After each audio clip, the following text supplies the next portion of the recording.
Hello everybody, आप सभी का एक बार फिर से स्वागत है हमारे यूट्यूब चैनल शंकर नाथ एजुकेशन पॉइंट पर।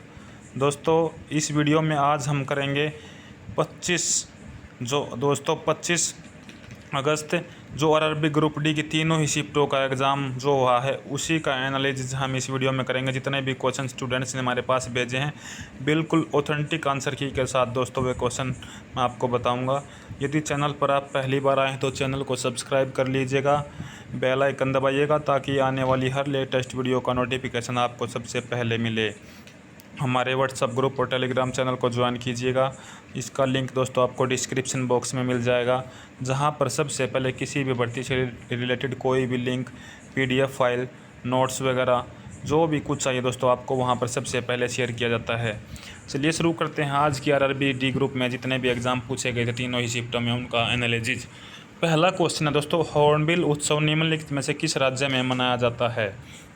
तो हॉर्नबिल उत्सव दोस्तों हर साल 1 से 10 दिसंबर के बीच नागालैंड में मनाया जाता है। नागालैंड दोस्तों भारत का एक ऐसा स्टेट है, ऐसा राज्य है जहाँ की ऑफिशियल लैंग्वेज दोस्तों इंग्लिश है, यानी जो अंग्रेज़ी जो भाषा है वहाँ की ऑफिशियल लैंग्वेज है। उसके बाद देखिए यहाँ पर देख लेते हैं कुछ जो उत्तर भारत के पूर्व महत्वपूर्ण त्यौहार हैं जिनसे दोस्तों लगातार जो है एग्जाम में पूछा जा रहा है। अरुणाचल प्रदेश का देख लेते हैं दोस्तों, बुरी, बूट, मायोको, द्री, पोंगटू, लोसार दोस्तों लद्दाख में भी है, बहुत बार पूछा जा रहा है। तो लोसार जो है लद्दाख में मनाया जा रहा है मोनप्पा उत्सव। उसके बाद असम में बात करते हैं, अम्बुबाची, बोगली बिहू, बेसांगू, देहिंग पटकाई। दोस्तों बिहू बहुत बार पूछा जा रहा है, असम का भी पूछा गया कई शिफ्टों में। मिजोरम में दोस्तों चापचर कूट महोत्सव, ये आगे आने वाली शिफ्टों में ज़रूर आपको देखने को मिलेगा। अच्छा क्वेश्चन यहाँ से बनता है। नागालैंड का जैसा कि आज पूछा गया दोस्तों, हॉर्नबिल फेस्टिवल, तसुकेन्ने सेक्रेनी। मेघालय में नोंगक्रेम त्यौहार, खासी त्यौहार और वांगला मेघालय से पूछा गया था दोस्तों, शायद परसों वाली शिफ्ट में पूछा गया था। उसके बाद अगला था मणिपुर में योसांग, पोरांग और चवांगकुटी। त्रिपुरा में खारची पूजा। ये कुछ महत्वपूर्ण त्यौहार जो उत्तर पूर्व के रहेंगे। उसके बाद अगला क्वेश्चन पूछा गया था भी नाबार्ड की फुल फॉर्म। तो नाबार्ड की जो फुल फॉर्म रहेगी वो रहेगी national bank for agriculture and rural development.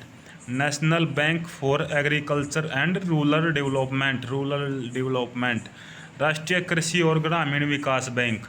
अभी और तथ्य जानते हैं दोस्तों नाबार्ड के बारे में जो आगे आने वाली शिफ्टों में कल जो शिफ्ट हैं उनमें पूछे जा सकते हैं।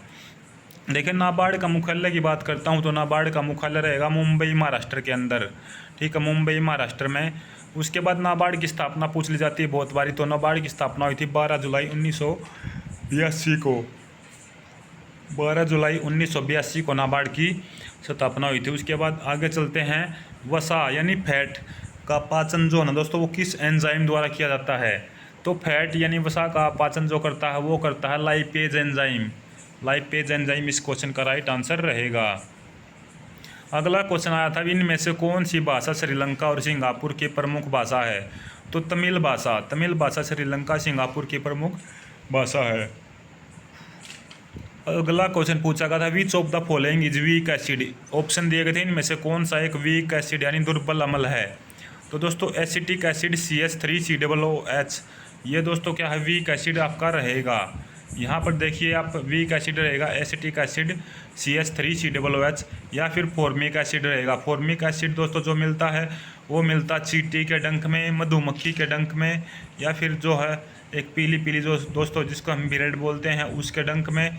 एसिटिक एसिड आपको ज़्यादातर खट्टे पदार्थों में मिलेगा दोस्तों। तो ये दुर्बल अम्ल होते हैं। इनमें से किस तत्व की संयोजकता सर्वाधिक है, यानी जो मैक्सिमम वैलेंसी है वो किसकी है? ऑप्शन 4 थे, Na sodium, Mg magnesium, Al aluminium और Li लिथियम। तो एल्यूमिनियम की जो है ना संयोजकता जहाँ मैक्सिमम वैलेंसी जो है आपकी रहेगी। अगला क्वेश्चन है, 2022 में किस पैरा एथलीट को पद्म भूषण पुरस्कार से सम्मानित किया था 2022 में? तो पैरा ओलंपिक स्वर्ण पदक विजेता भाला फेंक खिलाड़ी थी देवेंद्र झाझड़िया का संबंध दोस्तों राजस्थान से रहेगा। इन्होंने जो है ना पैरा ओलंपिक में गोल्ड मेडल जीता था। भाला फेंक खिलाड़ी है देवेंद्र झाझड़िया, राजस्थान से दोस्तों। अगला क्वेश्चन है काल वैसाखी का संबंध भारत के किस राज्य से है। तो काल वैसाखी का संबंध भारत के उड़ीसा, पश्चिम बंगाल, बिहार, छत्तीसगढ़, झारखंड, असम, मेघालय, नागालैंड, मणिपुर, मिजोरम सहित पूर्वोत्तर भारत के राज्यों से है। दोस्तों काल वैसाखी दोस्तों एक तरीके से जो वर्षा, आंधी, तूफान, इस तरीके का जो नाम दिया जाता है। वर्षा को ज़्यादातर नाम दिया जाता है, कहीं पर रेड चिली बोल देते हैं दोस्तों, जो मिर्च की खेती के लिए पश्चिम बंगाल की साइड। काल वैसाखी आपको मेघालय, नागालैंड साइड, इस तरीके का। लेकिन जो पूर्वोत्तर भारत है दोस्तों, उसमें जो ना काल वैसाखी इन राज्यों में बारिश को नाम दिया जाता है। अगला क्वेश्चन अभी 2023 में अंतर्राष्ट्रीय ओलंपिक समिति का आयोजन कहाँ होगा। यह रिपीटेड क्वेश्चन है दोस्तों, 2 दिन पहले भी आया था। यह मुंबई महाराष्ट्र में 2023 की जो अंतर्राष्ट्रीय ओलंपिक समिति है उसका आयोजन किया जाएगा।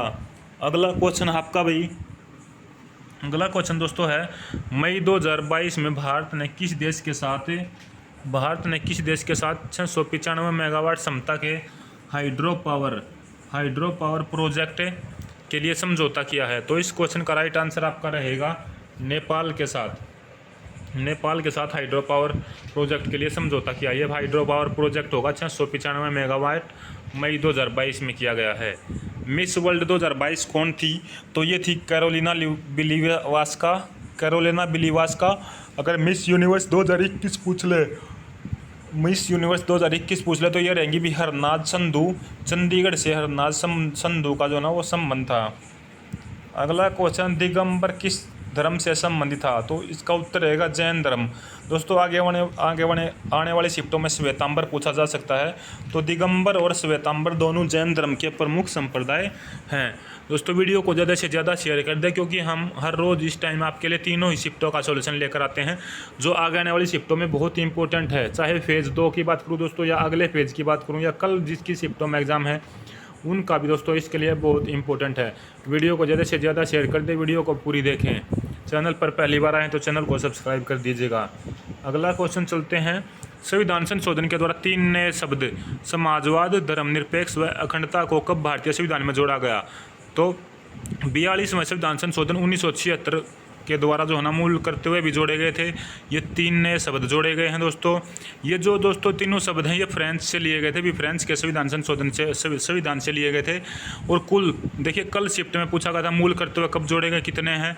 आज पूछ लिया कौन सा संविधान संशोधन। तो दोस्तों जो है 42वां संविधान संशोधन है, इसको मिनी कॉन्स्टिट्यूशन या मिनी संविधान भी जो इसको ना बोला गया, क्योंकि इसमें बहुत सारे चेंजेस हुए थे जब यह संविधान संशोधन 1976 में हुआ था। उसके बाद अगला क्वेश्चन है भाई, बंगाल टाइगर किस प्रकार के वनों में पाए जाते हैं।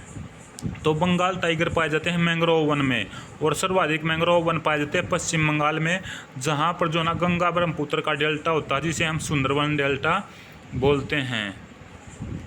निर्वाचन आयोग का प्रावधान किस अनुच्छेद में है। तो निर्वाचन आयोग का जो ना अनुच्छेद है दोस्तों 324 से 329 अनुच्छेद के बीच है, और ये भाग 15 में आता है। ये भी ध्यान रखिएगा, भाग 15 के अंदर है ये। कुल 25 भाग जो ना हमारे संविधान में हैं। और जो ना निर्वाचन आयोग का गठन पूछ ले तो 25 जनवरी 1950 को इसका गठन हुआ था। इसलिए ही हम 25 जनवरी को नेशनल वोटर्स डे, राष्ट्रीय मतदाता दिवस मनाते हैं। AIADMK किस राज्य की क्षेत्रीय पार्टी है। तो इस क्वेश्चन का राइट आंसर आपका रहेगा जो AIADMK है दोस्तों, वो रहेगी तमिलनाडु की क्षेत्रीय पार्टी। इसकी स्थापना हुई थी 17 अक्टूबर 1972 को। नेस्ले कंपनी ने किस राज्य में अपनी पहली इकाई खोली थी। तो नेस्ले कंपनी आप सभी जानते हैं दोस्तों, टॉफ़ी वगैरह आती हैं, चॉकलेट वगैरह आती हैं, क्रीम वगैरह आती हैं, केक वगैरह आते हैं। तो इन्होंने दोस्तों जो अपनी सबसे पहली कंपनी थी भी नेस्ले ने, वो खोली थी पंजाब के अंदर। Nestle India Limited was incorporated in the year 1956 में जो है नेस्ले की स्थापना की गई थी। The company setup their first production facility in year 1961। दोस्तों 1956 में जो है नेस्ले कंपनी की स्थापना की गई, लेकिन इन्होंने जो अपना पहला उद्योग केंद्र था वो खोला था दोस्तों 1961 में मोगा, पंजाब के अंदर, Moga in Punjab. In the year 1967 they set up there second plant in Choladi in Tamil Nadu. और दूसरा प्लांट जो नेस्ले ने खोला था, आगे आने वाली शिफ्टों में इन दोनों के बारे में पूछा जा सकता है। स्थापना 56 में दोस्तों, पहला प्लांट मोगा पंजाब 1961, दूसरा प्लांट तमिलनाडु के चोलाडी में 1967 के अंदर खोला गया। अगला क्वेश्चन है, कौन सा कोशिकांग जीव कोशिका में अपशिष्ट पदार्थों को संग्रहित करता है। तो लाइसोसोम, जिसे हम सुसाइडल बैग भी बोलते हैं दोस्तों, अपशिष्ट पदार्थ वही है जिनकी डेथ वगैरह हो जाती है या फिर जो शरीर के अंदर जो है ना वो काम करने लायक नहीं रहती, तो उनको इकट्ठा करता लाइसोसोम। लाइसोसोम को कहा जाता है सुसाइडल बैग या आत्महत्या की थैली। अगला क्वेश्चन है अभी आपके लिए, अल्कोहल के निर्जलीकरण से क्या प्राप्त होता है? तो अल्कोहल के जो डिहाइड्रेशन से प्राप्त होता है वो होता है भी एल्कीन, और एल्कीन होता है CnH2n, तो CH3CH2OH into C2H4 plus H2O, तो एल्कीन होता है अल्कोहल के निर्जलीकरण से। अगला क्वेश्चन है, निम्नलिखित में से कौन सा हैलोजन परिवार का तत्व है? तो सबसे पहले दोस्तों जो पीरियोडिक टेबल है उसमें हैलोजन तत्व होता है, जो 70वें नंबर की टेबल होती है, 70वें नंबर के जो आपका होता है दोस्तों, उसको हम हैलोजन फैमिली बोलते हैं। इसमें आपका जैसे ऑप्शन है दोस्तों fluorine, chlorine, bromine, iodine, astatine, एट इनके सिंबल है दोस्तों fluorine F, chlorine Cl, bromine Br, iodine I, astatine AT and tennessine TS। तो ये सारे ही दोस्तों जो ना हैलोजन परिवार का समूह है जो आपका 17 हैलोजन तत्वों में है। तो दोस्तों 17 जो ग्रुप है उसमें है ये हैलोजन। अगला क्वेश्चन आपका भी जो सेकंड शिफ्ट से कुछ क्वेश्चन है, रोबर्स कप किस खेल से संबंधित है? तो ये रहेगा फुटबॉल से, रोबर्स कप फुटबॉल से संबंधित है। मेजर ध्यानचंद पुरस्कार 2021 में किसे दिया गया है? तो ये दिया गया है नीरज चोपड़ा को, रवि दहिया को और मिताली राज को। नीरज चोपड़ा भाला फेंक एथलेटिक हैं, रवि दहिया का संबंध कुश्ती से है और मिताली राज का संबंध क्रिकेट से। दोस्तों ध्यान रखना, जो नीरज चोपड़ा ने गोल्ड मेडल जीता था उन्हीं के गोल्ड मेडल जीतने वाले दिन 7 अगस्त को जेवलिन थ्रो मनाते हैं, जेवलिन थ्रो दिवस मनाते हैं दोस्तों। और रवि दहिया ने अपना मेडल जीता था ओलंपिक में भी और कॉमनवेल्थ में भी दोस्तों। उसके बाद पवन ऊर्जा सर्वाधिक किस राज्य में बनाई जाती है या ली जाती है? तो वो है तमिलनाडु। इस क्वेश्चन का राइट आंसर आपका रहेगा। उसके बाद अगला क्वेश्चन था भी मूछों का त्यौहार कौन से राज्य में मनाया जाता है? इससे एक प्रश्न पूछा गया था, इसी से रिलेटेड दोस्तों क्वेश्चन, और इसके आंसर जो है ना क्लियर मुझे नहीं मिले हैं, इसलिए इस क्वेश्चन को दोस्तों मैं स्किप कर रहा हूँ, छोड़ रहा हूँ। अगर किसी को क्वेश्चन पता है तो कमेंट सेक्शन में क्वेश्चन अपना भेज सकता है। राष्ट्रीय महिला दिवस कब मनाया जाता है? तो राष्ट्रीय महिला दिवस मनाया जाता है आपका 8 मार्च को दोस्तों। यहाँ पर दोस्तों 8 मार्च को राष्ट्रीय महिला दिवस नहीं, ये आपका 13 फरवरी को मनाया जाएगा दोस्तों, क्योंकि इस क्वेश्चन का जो ना गलत मिसप्रिंट आपका आंसर आया है। जो 8 मार्च को मनाया जाता है वो मनाया जाता है अंतर्राष्ट्रीय महिला दिवस। तो राष्ट्रीय महिला दिवस ध्यान रखना भी आपका 13 फरवरी को मनाया जाता है। अल्पसंख्यक दिवस कब मनाया जाता है? तो 18 दिसंबर। दोस्तों अब डेज से भी क्वेश्चन पूछने लगा, तो मैंने अपने इस यूट्यूब चैनल पर पहले ही डेज की वीडियो बना कर रखी है दोस्तों। आप इंपॉर्टेंट डेज जो आपके लिए बनाई है आप वो वीडियो एक बार देख लीजिएगा, जिनका आने वाली शिफ्टों में एग्जाम है। क्योंकि देखिए आज दूसरी शिफ्ट में 2 क्वेश्चन डेज से पूछ लिए गए, तो ध्यान दीजिएगा भी उस वीडियो को आप पूरा देख लीजिएगा। प्ले लिस्ट में जाएंगे आप डेज से वीडियो चेक करेंगे तो आपको मिल जाएगी। अल्पसंख्यक दिवस माइनॉरिटी डे कब मनाया जाता है दोस्तों? 18 दिसंबर को। उसके बाद RBI की संस्था से साथ मिलकर कार्यवर्दी पर जो आय है उस वर्दी पर कार्य करती है। तो इससे संबंधित एक प्रश्न पूछा गया था जिसके कि ऑप्शन वगैरह नहीं मिले दोस्तों, क्या पता किस तरीके के ऑप्शन दिए हैं, और क्वेश्चन भी जो ना है पूरा नहीं लग रहा है मेरे को, तो इस क्वेश्चन को भी मैंने स्किप कर दिया गया है दोस्तों मेरे द्वारा। उसके बाद अगला क्वेश्चन है, जियो किसके साथ मिलकर 6G लॉन्च किया है? तो जियो ने जो है ना किसके साथ मिलकर 6G लॉन्च किया है? तो यूनिवर्सिटी ऑफ ओल्यू के साथ मिलकर 6G लॉन्च किया है। सरदार सरोवर बांध किस नदी पर बना है? तो नर्मदा नदी पर जो है ना सरदार सरोवर बांध बना है। अनुच्छेद 243 का बी किससे संबंधित है? पंचायतों के गठन से। अनुच्छेद 243 का बी किससे संबंधित है? अभी पंचायतों के गठन से। और पंचायतों का गठन आपसे अगर राज्य के नीति निर्देशक सिद्धांतों भी पूछ ले, DPSP में पूछ ले दोस्तों, तो वो रहेगा आर्टिकल 40। DNA का स्ट्रक्चर से संबंधित एक प्रश्न पूछा गया था दोस्तों। उसके अगला क्वेश्चन पूछा गया था, प्रतिरोध का SI यूनिट क्या है? तो प्रतिरोध का SI यूनिट यहाँ पर आम लिखा दोस्तों, आम नहीं होगा, प्रतिरोध का SI यूनिट होगा भी आपका ओम रहेगा। उसके बाद पीरियोडिक टेबल में कितने आवर्त और कितने वर्ग हैं? तो पीरियोडिक टेबल में 18 वर्ग हैं और 7 आवर्त हैं। एक क्वेश्चन पीछे भी पूछा गया था, हैलोजन वाला वर्ग आवर्त कौन सा? तो जो 17 नंबर का आवर्त है जिसमें दोस्तों फ्लोरीन, क्लोरीन, मैग्नीशियम दोस्तों इस तरीके का जो हैं वे 17 नंबर के रहेंगे। 17 ग्रुप को हम दोस्तों हैलोजन ग्रुप बोलते हैं।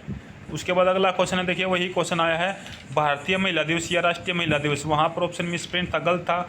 तो 13 फरवरी को राष्ट्रीय महिला दिवस मनाया जाता है दोस्तों, सरोजिनी नायडू की जयंती के उपलक्ष्य में। उस क्वेश्चन को ध्यान वहाँ पर करेक्ट कर लीजिएगा दोस्तों। 13 फरवरी को राष्ट्रीय महिला दिवस सरोजिनी नायडू की जयंती के उपलक्ष्य में मनाया जाता है। CaSO4.12H2O, सबसे पहले फार्मूला पता होना चाहिए दोस्तों आपको किसका है। तो ये है भी आपका कैल्शियम सल्फेट, या इसको हम बोलते हैं भी POP, ठीक है दोस्तों, या जिप्सम या प्लास्टर ऑफ पेरिस POP इसको हम बोलेंगे। तो इसका उपयोग किस में होता है, तो आपको देखिए ध्यान रखना था, मूर्तियाँ बनाने में, शल्य चिकित्सा या हड्डियों को जोड़ने में जो प्लास्टर वगैरह होता है, POP भी इससे बनता है दोस्तों। उसके बाद अगला है रासायनिक नाम कैल्शियम सल्फेट, इसका हाइड्रेट है, कैल्शियम सल्फेट हाइड्रेट है। तो जो भी ऑप्शन में था आपको मूर्तियाँ बनाने था या शल्य चिकित्सा में था, नाम पूछा गया था, या फिर जो रासायनिक नाम, उस तरीके के ऑप्शन में आपको इस जो भी ऑप्शन मिला उसका आपको आंसर देना था। अगला क्वेश्चन आपका भी 2021 में किसे कुश्ती के क्षेत्र में मेजर ध्यानचंद पुरस्कार दिया गया। तो देखिए ये दूसरी शिफ्ट में था क्वेश्चन दोस्तों, रवि कुमार, और वहाँ पर मैंने तीनों ऑप्शन आपको बताए थे किस को दिया गया है। देखिए रवि कुमार को कुश्ती के लिए दिया गया है, नीरज चोपड़ा भाला फेंक यानी एथलेटिक के लिए दिया गया है, और मिताली राज जो है क्रिकेट से संबंधित है उनके लिए दिया गया है। तो रवि कुमार बच्चों ने बताया कि आंसर था, इसलिए रवि कुमार इसमें आंसर था। तीनों ऑप्शन बाकी मैंने बता दिए, ध्यान रखिएगा। प्रतिरोधकता का SI मात्रक क्या होता है, तो ओम मीटर, ये भी रिपीटेड क्वेश्चन है, पीछे भी हुआ था। व्यक्ति में लिंग का निर्धारण किसके द्वारा होता है, तो ये होता है भी गुणसूत्रों के द्वारा लिंग का निर्धारण होता है। अगला क्वेश्चन है, भारतीय भाषा संस्थान कहाँ पर है, मैसूर के अंदर भारतीय भाषा संस्थान है। पवन ऊर्जा, ये क्वेश्चन हो गया तमिलनाडु आपका। भारतीय प्रवासी दिवस, देखिए दोस्तों 3 से 4 डेज आपके आज तीनों शिफ्टों में पूछे गए। तो भारतीय प्रवासी दिवस 9 जनवरी को मनाया जाता है। सबसे पहले इसके बारे में और क्वेश्चन बताता हूँ। सबसे पहले 2003 में ना प्रवासी दिवस मनाया गया था, पूछ ले कब शुरुआत हुई थी, तो 2003 में 9 जनवरी 2003 से जो ना प्रवासी दिवस मनाने की शुरुआत हुई थी। अब 2022 का थीम था, क्या था, आत्मनिर्भर भारत में योगदान। तो प्रवासी दिवस का थीम 2022 का अब की बार था आत्मनिर्भर भारत में योगदान। और 1915 में महात्मा गांधी दक्षिण अफ्रीका से लौटे थे, इसलिए ये जो ना प्रवासी भारतीय दिवस मनाया जाता है। आधुनिक आवर्त में ये क्वेश्चन हो गया 18 वर्ग और 7 आवर्त। भारत में किस तरह का तंत्र प्रणाली है, तो भारत में दोस्तों संसदात्मक यानी संसदात्मक लोकतंत्र प्रणाली है दोस्तों अपनी भारत में। कार्बन का अपर रूप शुष्क होता है। देखिए कार्बन के 2 अपर रूप हैं, ग्रेफाइट और हीरा, लेकिन यहाँ पर कार्बन के कौन सा अपर रूप शुष्क होता है, शुष्क पूछा तो ग्रेफाइट इसका आंसर रहेगा। अगला क्वेश्चन आपका है नर्मदा नदी, ये भी हो गए दोस्तों तीनों क्वेश्चन आपके। भूमध्य रेखा, कर्क रेखा और मकर रेखा कहाँ से गुजरते हैं, इन तीनों से क्वेश्चन पूछा गया था मिलान करने का दोस्तों। तो ध्यान दीजिएगा भी कर्क रेखा 23.5 डिग्री नॉर्थ में, यानी उत्तर में 23.5 डिग्री कर्क रेखा है, दक्षिण में 23.5 डिग्री मकर रेखा है। देखिए कैंसर लाइन है वो 23.5 डिग्री नॉर्थ, जो कैप्रिकॉर्न लाइन है दोस्तों वो 23.5 डिग्री साउथ में दक्षिण में, और जो इक्वेटर है वो 0 डिग्री भूमध्य रेखा ये अपनी रहेगी दोस्तों 0 डिग्री पर। अगला क्वेश्चन चलते हैं 6G के विस्तार के लिए जियो कंपनी, ये क्वेश्चन भी आ गया अभी। यूनिवर्सिटी ऑफ ओलू के साथ समझौता किया है। पंचायती राज 243B में राज्य व्यवस्था। अमीबा अपना भोजन किस से करण करता है, तो कूटपात के द्वारा अमीबा अपना भोजन तैयार करता है या बनाता है। तो दोस्तों ये थे भैया आज के RRB ग्रुप डी के 25 अगस्त के तीनों ही शिफ्टों का solution analysis, most important question जो बिल्कुल ऑथेंटिक आंसर की के साथ आपको बताए गए हैं। तो दोस्तों वीडियो को ज़्यादा से ज़्यादा शेयर करना, वीडियो को पूरा देखना जिनका आने वाली शिफ्टों में एग्ज़ाम है। क्योंकि दोस्तों देखिए हम आपके लिए सुबह 5 बजे से रात 10-11 बजे तक इतनी मेहनत करते हैं, हर डेली टाइम किसी न किसी चीज़ की वीडियो आपको उपलब्ध कराते हैं, चाहे हरियाणा GS हो, CET एग्ज़ाम के लिए इंपॉर्टेंट हो, करंट अफेयर की क्लास हो, या दोस्तों जॉब इन्फॉर्मेशन हो। ये मेहनत हम आपकी ही के लिए करते हैं दोस्तों। आपका तब इतना करते हुए तो बनता है कि भी वीडियो को लाइक, शेयर, कमेंट और चैनल को सब्सक्राइब कर लें। तो आज इस वीडियो में फिलहाल इतना ही दोस्तों। धन्यवाद, जय हिंद, जय भारत। मिलेंगे फिर नई वीडियो में किसी नई इन्फॉर्मेशन, किसी नई क्लास के साथ। धन्यवाद, जय हिंद, जय भारत।